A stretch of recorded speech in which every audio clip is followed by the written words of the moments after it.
Talking about a guy who's not slowing down anytime soon. Big fight coming up June 1st at UFC 302. 22 UFC wins. At UFC 299, he told a prospect, no. Go back to the end of the line. Mike, I want you just stay in for 1 minute. Talking about the one and only, the Diamond, Dustin Poirier. Yo, there he is, the best. Yeah. Well, they all did it. Grant did it. Mike did Every it. single fighter. Soon to be undisputed. Yeah, man. Absolutely. 1 month. Man, Dustin, Mike had great things to say about you. I know it's always great to feel that love by your, respected peers and a coach. What does that make you feel when someone like a, legendary coach and Mike Brown says wonderful things about you? It's awesome, man. It's great to see and hear, but he sees the work every day, the sweat equity we put in. I've been working with Mike for 12 years down at the American Top Team. So he gets to see it every day. So he knows how hard we work. And being a former fighter himself, former world champion, he knows the ups and downs and how crazy this sport is, in training during fight week. So to have a guy like Mike in the corner and to be around during training camp is great, man. That's awesome. Mike, we appreciate your time immensely. We can hope we can talk to you a lot more. Thank you so much, Elle, for connecting. And June 1st, that's a good one. It's going to be a big one, Mike. We appreciate it. We'll see you guys. Take care. Awesome. Thanks, brother. All right, there we go. Mike Brown's leaving. Dustin Poirier, thank you so much for coming on, giving up your time, my man. Really do appreciate it. We like I said, we got hot sauce in here. I know you and Elle are getting together. We're going to do some giveaways, my man. There we go. We'll be giving these away. I know we're going to do some shirts and stuff. We got the Good Foundation there at the bottom. But the first thing I want to ask you, my man, and something that I've said now for a month since the fight announcement with you and Islam at UFC 302, and I coined this term of Dustin needs to finish his story at UFC 302, win the championship, become undisputed UFC lightweight championship. My man, I'm just going to ask you bluntly, do you like that term? Do you like it kind of like I'm going to finish my story? Or you've had one of the greatest careers in MMA, period. Are you happy either? Like, what do you hear that when I say Dustin needs to, finish the story at UFC 302? No, when I hear that, I'm with you. I'm aligned with that. This is the last chapter. I want to finish this story and close this book, but nothing's guaranteed, fighting the best pound for pound in the world. I'm doing everything I can to put myself in the best position to get my hand raised. I'm fully committed. I'm going to go out there June 1st and give it my all. And we'll see. Destiny doesn't make mistakes. If I'm supposed to be the world champion, I'll have that belt wrapped around me on June 1st. All I can do is just pay attention to the work, what needs to get done right now, my mindset. The outcome is gonna happen. So I just need to focus on the work right now. But yeah, man, it's been a long career, a lot of fights in the UFC, a lot of fights outside of the UFC. This is the final thing that I need to cross off this list. Let's go. Do you feel like a win here on June 1st? Do you feel like that is like the ultimate cherry on top of the career? Do you feel like you would like to get is there any fight you want to get back? Like you and Gaethje are 1-1 now. Do you feel like that's one you want to get back? Or do you feel like the title just outshines every other fight that could possibly happen for you? For those like legacy fights, we're 1-1. Of course, it would be nice to finish it. And anytime me and Gaethje get in there against each other, it's going to be a big fight. It's going to be a big pay-per-view. Yeah. Somebody's going to get busted up. But I've just given this sport so much, not only physically, but my time, my focus. Being a fighter, you have to be so, like focused on you. I want to be with my family. I want to focus on my daughter, what she's got going on, my wife, my foundation, businesses I have back home. I just have a lot of stuff that kind of gets put on hold, so to say, for me to chase these dreams and stuff like that. And it's just, you have to be selfish to be one of the best. And I've just been doing it for so long. I'm approaching 18 years of fighting, and I want to become the world champion and live my life. I've dedicated so much to fighting over the past 18 years that it's time to be like a civilian, I feel like. Do you think that's even possible at this point? I don't know. I'm crazy now. I've been doing it so long. Like it's all I know. Yeah. So, I mean, this is a great segue into something I was hoping to touch upon with mental health, because you've been so vocal about your mental health. And you had said how you went to a really dark place after that Gaethje fight.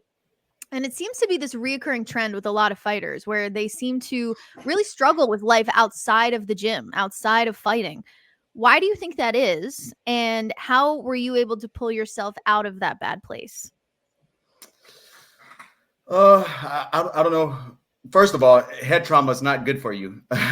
That's a big part of it, I think. But just putting so much into a result or outcome, and then your life's kind of revolving around that night. It feels like sometimes everything you've done for the past your whole career, people look at you on that single night performance, and forget about everything else, all the mountains you've already climbed and stuff like that. So I was just down on myself, but like focusing on my mindset, talking to people, having my wife by my side, having good friends back home. I went to counseling weekly. I just started working on myself, because we focus so much on the physical part of this, but fighting is so mental, and if fighting is just a portion of our life, we have a whole nother life after fighting and outside of fighting. So even coming to this fight here, June 1st, I'm trying not to put so much. Of course, I want to be the world champion, but nothing's guaranteed. I do feel, honestly, looking at you guys here, I'm going to be the world champion in a month.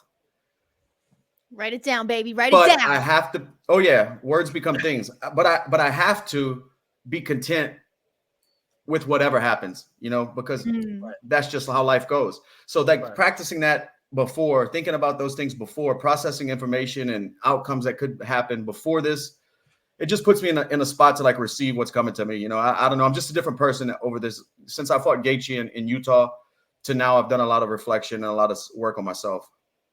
Good for you, man. I love that. What would Dustin? Oh, okay.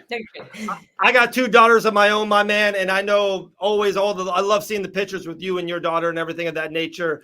And it's so funny with both of my girls. One girl doesn't, this is what I do. I'm a fight guy, and one of my girls is wearing Cinderella dresses at all time, but the other girl, she kind of is like, hey, daddy, like, you watching the fights again? Like, I can tell her she's already itching. You know what I mean? And I like, as a dad, it's like, hey, like, let me do this so you don't have to. If your daughter ever came up to you 5 years from now, be like, hey, can I practice jits or can I get in the boxing gym? What would you say to your beautiful daughter? Hey, handle it, or no, if that's your passion, go for it. Yeah, I want to teach her to chase her passions for sure. Whatever dream she has, I do not want to get in the way of that. But I don't recommend this as a career choice for anyone, for sure. And right now, she's not showing any interest in it. She knows, she was born into it, so she knows what I do. She's going to be cage side in New Jersey for the first time. She's going to be in the arena. Oh, I brought her to my title fight with Oliveira, but she was in a back holding room with no TV in there, so she didn't know what was going on. We had a sitter with her just so she was with us. But this time she's going to be in the arena, in the energy, cage side. So how old is she? How old is she? She's 7. Okay. She's finishing up second grade right now, getting ready to go to 3rd grade. So my wife and daughter are back home. They're coming in this weekend. Talk about a story to go to elementary school with. Yeah, my dad just fought over the weekend. Like, that's so freaking cool, man. Oh, every time I fight, she comes back to the house after school and tells me everybody's talking about it, you know, because all these kids and their parents, they're old enough to know what's going on now. Right. I love that. I love it. I love that Dean's trying to recruit. I know. Hey, he's like, hey, our main man, Dean Toole, is like, Dustin, are you doing the Game Bred boxing with Jorge? There's not big checks over there, I hear. This man is always working. Yeah. I wonder how big, because mine are pretty nice. All right, Dean. There you go. Elle, did you have a question? Yeah. I'll bounce back to that. I actually would like to piggyback off of one of the questions in the comments. Keelan had a really good question. He said, if you reach the mountaintop, you win that belt on June 1st, would that accelerate a potential decision to leave the octagon behind? Is this the retirement moment if you win that belt in June? It could be. It could be. I haven't made an official decision yet, but it could be. And I've said this over and over again. I still have a lot of tread on the tires. I can beat these guys. I can beat these young guys. I just did it. I still feel good. My body feels good, but it's just how much do I want to give to this sport? Because you don't ride for free. I just want to be a father. I miss my daughter's final cheer placement thing on Sunday. That was a big deal to her. Other family went, and it sucked to be here and not be there live to watch it. But you just miss out on a lot of stuff. And like I said, I have a whole nother life outside of fighting. So I've put in my time and earned my stripes and dedicated most of my adult life, since I was 17 years old, to this sport. So we'll see. I don't know. I don't want to make any decisions just off of the way I'm feeling. I need to go out there and fight. Like I said in Miami, I was kind of in the same spot. Let me see how I feel out there against this young guy. And I felt great. You know, I had fun. Yeah. So we'll see. On that same note, you're talking about life after MMA. We've heard even champs like Volkanovski talk about how they aren't content or they aren't fulfilled when they're not in a fight camp. You seem to have such a great handle on balancing the family life. You have your foundation. You do a ton with your local community. You have your family. You know, what is the hot sauce? What's the secret to balancing everything? And what advice would you have to fighters who may be going through that and how they can look forward to life outside and after MMA? What you're talking about, I know exactly. You know, everybody's way to juggle things and balance things is going to be different. But for me, I just have to be like in a fight, whether that's actually preparing to fight somebody, focus on that, or in a fight business wise. You know, the hot sauce is fun. It keeps me busy. I just have to be like engaged in something. And I have a lot of stuff outside of the octagon. I have the hot sauce. I have a bourbon rare stash. I have a huge liquor store in Louisiana called Marcello's. I have my foundation. I'm partners in a hop water, seltzer water brewed with hops. I just have a lot of stuff going on outside in business that keeps me really busy, and it's a lot of hands-on. So I just have to be busy, or I'm dangerous to myself. Right. I feel that. I do. I'm like that as well. We do want to give you a last couple of minutes in a second with a good foundation. Anything you want to say on that, Dustin, we want to give you that floor for sure. But one thing I definitely want to kind of bring to people's attention, people kind of forget, I feel like, the lineage that you have done in the UFC. Your 2017 to 2019 is one of the greatest runs I've ever seen in MMA history. Jim Miller, we just saw him at UFC 300, a beloved Jim Miller, right? Showtime Pettis the win, the Gaethje win, the Eddie Alvarez, and then we just saw Max Holloway is right now being crowned like one of these once-in-a-lifetime type of moments. You defeated all those men in a row, one of the great runs. I feel like people don't put that as give you a flowers as much as they should, Dustin. Like, you've had, if not the best career ever, like, people will lose in life. People always lose. But your wins are some of the best wins in the history of the sport and how you went through it. I always hear from your peers how much you're beloved and how much you take care of people and camps and everything of that nature. No question. I'm here just trying to give you your flowers, my man. Hell of a run, man. Thank you, man. I appreciate it. And it's been such a fun ride. You know, some moments were heartbreaking, but I keep coming back. You know, I just keep coming back because I love it. It's what I do. And it's built my whole life. Like, everything I have in life is because of fighting. I don't know where I'd be if I wouldn't have found fighting. Mm-hmm. You know, it's built me and my family a beautiful life, and it's something that I love and I was passionate about and still am. So it's just, when you find something like that, you got to go head first and full steam, you know, and that's what I did. I just dedicated myself to fighting, and man, what a ride, bro. What an experience. For sure. Girls? Go ahead, Elle.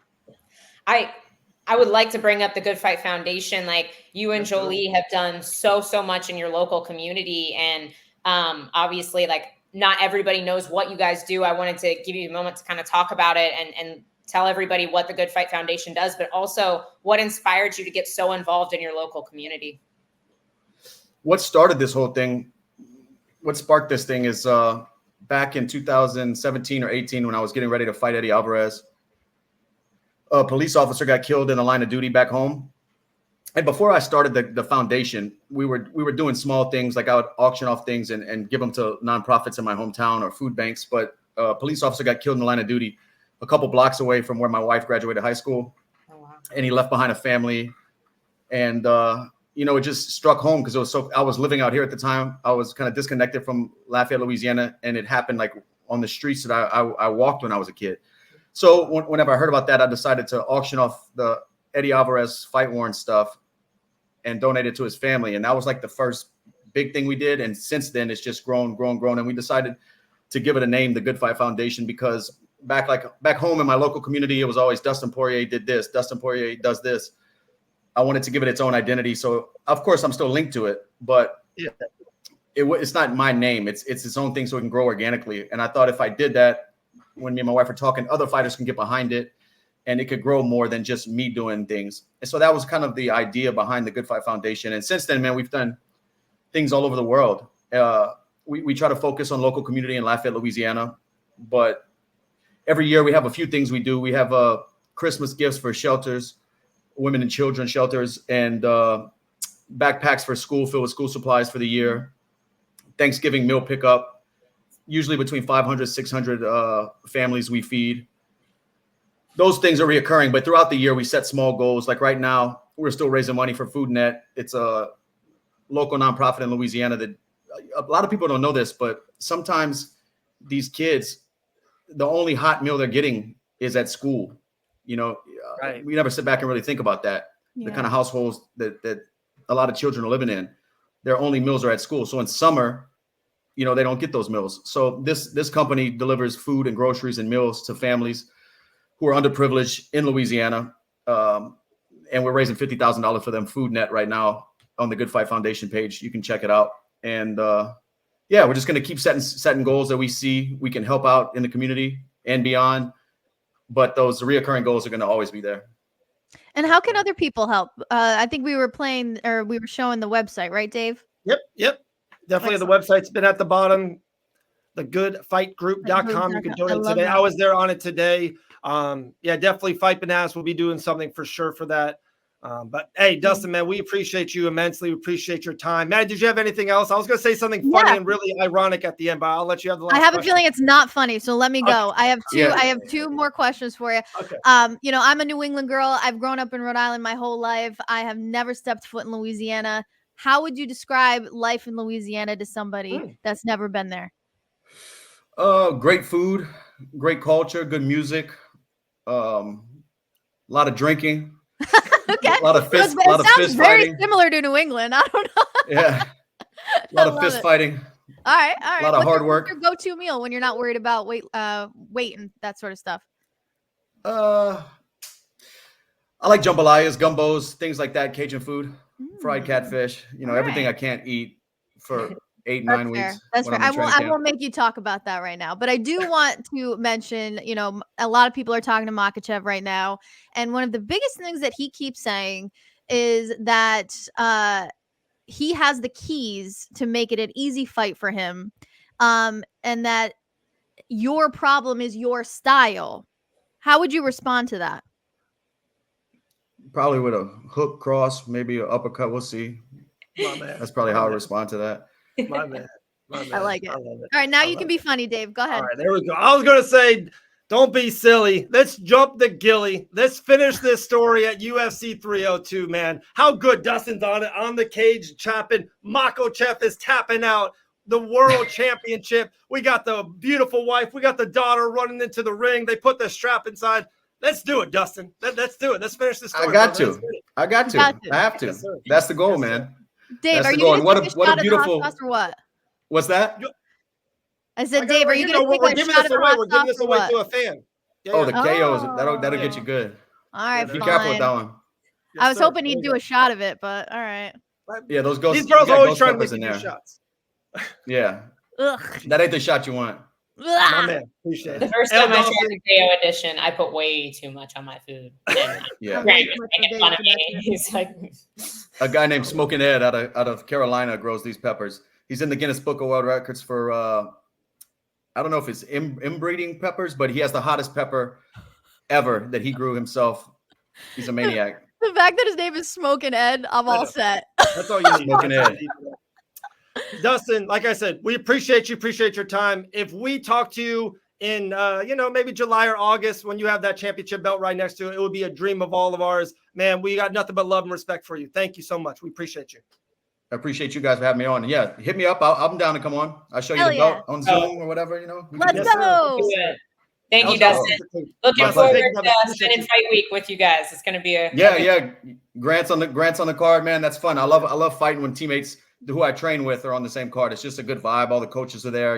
Weight cut, everything is just smooth. Let's go. It's going to be a good time. 155 June 1st, UFC 302. Makhachev, Dustin Poirier on the headline in New Jersey. All right, we're going to let Dustin run. Me, Maddie, and Elle will finish it up. Like we said, appreciate it. Guys, go check out thegoodfightgroup.com today and donate. Dustin, appreciate you, brother. Thank you so much. There we go. Man, how good was that, guys? Dustin the Diamond Poirier giving us time. That was good.